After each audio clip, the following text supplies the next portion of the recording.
आप में से जिन भी कैंडिडेटों को post graduate institute of medical and science की तरफ से अगर एप्लीकेशन फॉर्म फिल करना हो तो इसके एप्लीकेशन फॉर्म स्टार्ट हैं, आप यहां पे फॉर्म फिल कर सकते हैं। पहले हम आपको बता दें फॉर्म कैसे फिल करना है। तो देखिए, इसकी लिंक सीधा डिस्क्रिप्शन में प्रोवाइड कर देंगे, आप डायरेक्ट इस पेज में आ जाएंगे। आने के बाद आपको सिंपली टू रजिस्टर का ऑप्शन दिखेगा, आप रजिस्ट्रेशन में क्लिक करोगे। रजिस्ट्रेशन में क्लिक करोगे, यहाँ पे थोड़ा सा वेट कर लेना क्योंकि साइड लोड होती है तो आपको यहाँ पे टाइम लगेगा।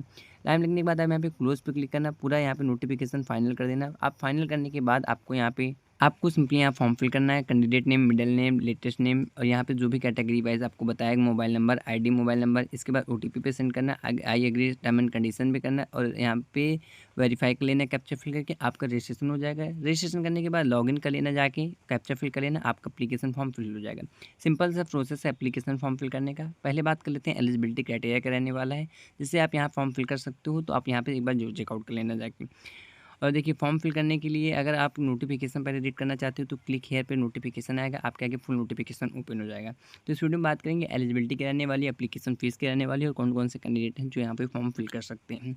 खासकर यहाँ पे नर्सिंग की अच्छी खासी रिक्वायरमेंट है और भी पैरामेडिकल स्टाफ पे टोटल 63+ पोस्ट रहने वाली है। तो इसके लिए वीडियो लास्ट तक देखना। बट अगर आपसे कोई भी वैकेंसी आती हैं, खासकर नर्सिंग की, पैरामेडिकल की, अगर मिस आउट होती हैं तो चैनल को सब्सक्राइब कर लेना, बेल आइकन ऑल पे कर लेना, आपको टाइम टू टाइम नोटिफिकेशन पता चलता रहेगा। एक बार बेल आइकन ऑल पे कर लोगे तो भविष्य में जो भी रिक्वायरमेंट आएंगी, कॉन्टैक्ट बेट हो, परमानेंट वैकेंसी हो, खासकर गवर्नमेंट की, तो आपको टाइम टू टाइम पता चल जाएगा। हमने आपको स्टेप बाय स्टेप गाइड भी कर दिया क्योंकि काफ़ी कैंडिडेट हैं जो पिछले वीडियो में कमेंट थे कि सर हमें अप्लाई करने का प्रोसेस बता दिया करो। तो लिंक सीधा डिस्क्रिप्शन प्रोवाइड कर दिया है, रजिस्ट्रेशन करना, जाके लॉगिन करना, आपका फॉर्म एप्लीकेशन फॉर्म फिल हो जाएगा। अभी भी अगर कोई भी प्रॉब्लम आए तो भी आप कमेंट सेक्शन में कमेंट कर दिया करो, वहाँ पे भी आपको आंसर जरूर दे देंगे। बाकी बेल आइकन ऑल पे कर लेना, फ्यूचर में जो रिक्वायरमेंट होंगी आपको टाइम टू टाइम पता चल जाएगा। पहले बात करें इसके एप्लीकेशन फॉर्म कब से स्टार्ट है और इसकी लास्ट डेट क्या रहने वाली है। तो इसके एप्लीकेशन फॉर्म काफ़ी पहले से स्टार्ट है, एप्लीकेशन रहने वाली है 4 अगस्त 2025।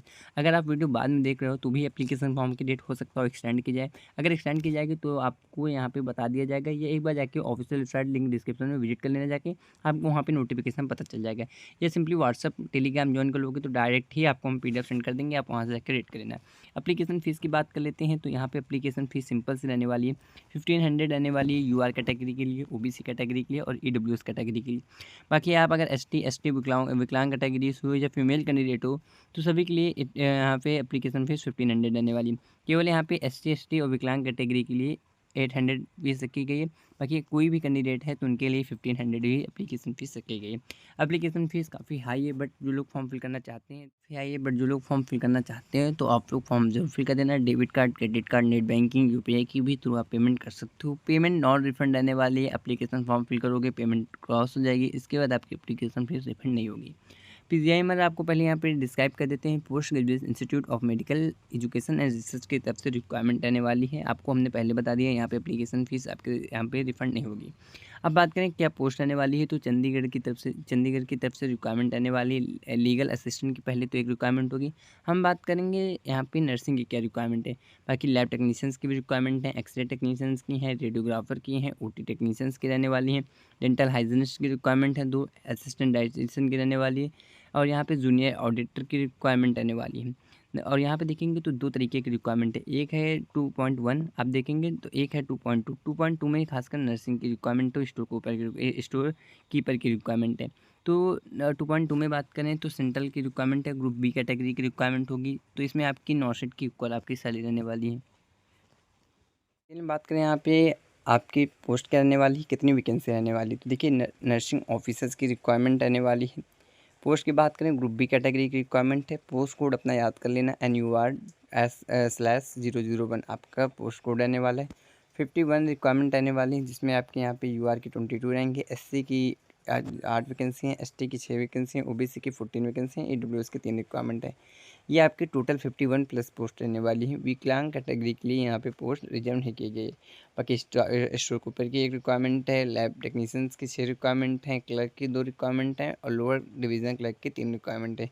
ये आपकी टोटल पोस्ट है। अब बात करें एलिजिबिलिटी क्राइटेरिया, यानी कौन कौन से कैंडिडेट हैं जो फॉर्म फिल कर पाएंगे।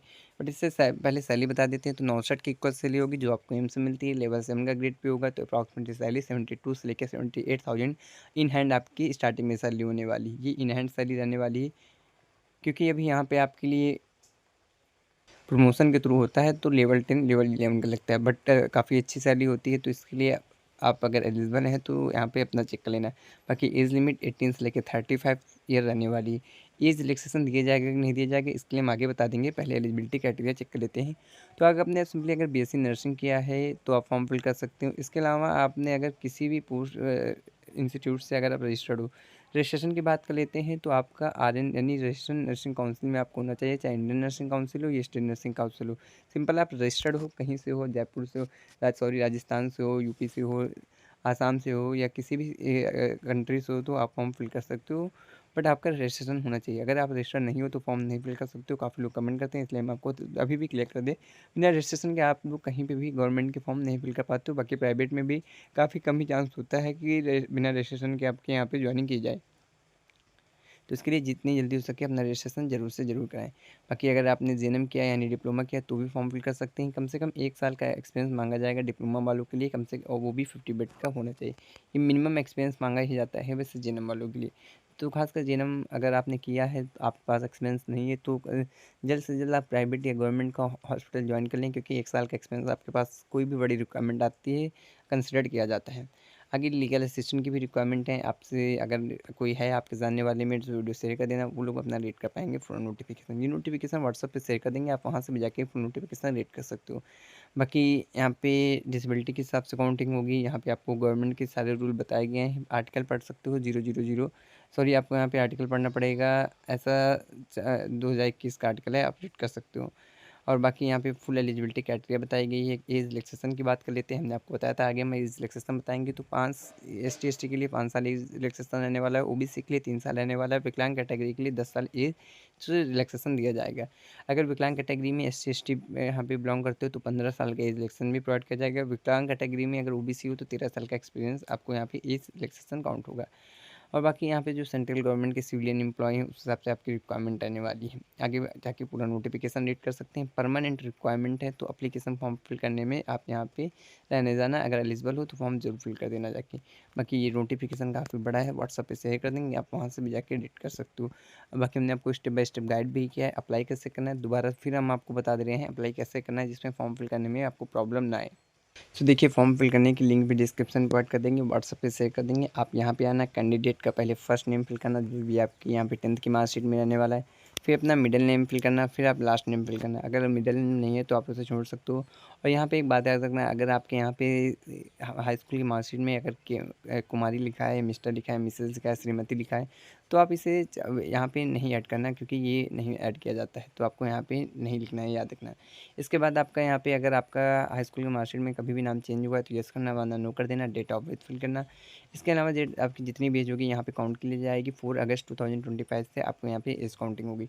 फिर अपना यहाँ पे जेंडर सेलेक्ट कर सकते हो, आपका जो भी जेंडर रहने वाला है। फिर मोबाइल नंबर फिल करना, कन्फर्म मोबाइल नंबर फिल करना, ईमेल आईडी फिल करना, कन्फर्म फिल करना, OTP फिल करना। आपके ईमेल में आपकी OTP आ जाएगी, वहाँ पे आने के बाद सिंपली लॉगिन पे क्लिक करना, आपको वहीं पे registration number user ID send कर दिया जाएगा। पासवर्ड की बात कर लेते हैं, अगर आपके पास पासवर्ड नहीं है तो यहाँ पे फॉरवर्ड पासवर्ड का ऑप्शन भी दिया गया है, चेंज का पासवर्ड दिया गया, तो आप यहाँ से जाके चेंज करने के बाद कैप्चर फिल करने के बाद अपने पूरे डॉक्यूमेंट अप्लाई करना, आपका अप्लीकेशन फॉर्म फिल हो जाएगा। अगर अभी भी कोई डाउट रह गया हो तो आप व्हाट्सएप पे शेयर कर सकते हो, कमेंट सेक्शन में कमेंट कर सकते हो। मिलते हैं नेक्स्ट रिक्वायरमेंट के साथ कोई बड़ी वैकेंसी के साथ, जब तक के लिए थैंक यू वेरी मच।